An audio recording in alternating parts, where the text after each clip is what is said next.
the next important component in terms of how to properly navigate and successfully buy a home is, when they're applying for a loan, they need to understand, or the lender needs to understand, the employment. Do they have the right kind of employment? Does it meet the lending guidelines? So first question is, where do you work?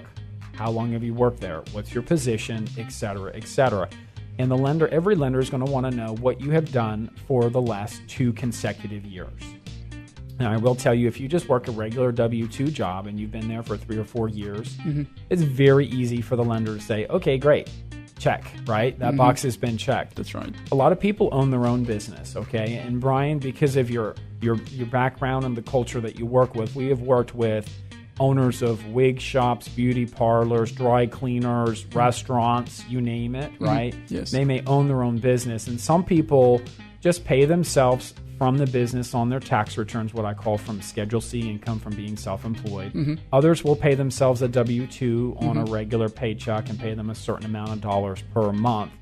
Irregardless, the lender is looking for a 2-year history of self-employed income. So tip income is an area where we've worked with people who work inside of a restaurant, but they make tips, and servers don't make the same, they don't have the same requirement for minimum wage. Most servers make about $2 an hour, okay? They also have to claim their tip income. If you put, $50 in tips from your lunch shift in your pocket and you don't claim that on your payroll, guess what, folks? You make $2 an hour.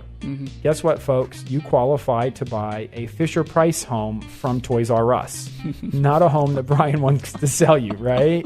So tip income is very, very important. That income needs to be claimed. It needs to be on the tax returns so that it can be used for the purposes of qualifying for the loan. We also have a lot of people, particularly in what I call a banking town, and they have a nice base salary, but a lot of them have bonus income. Or some of our buyers have overtime income or commission income.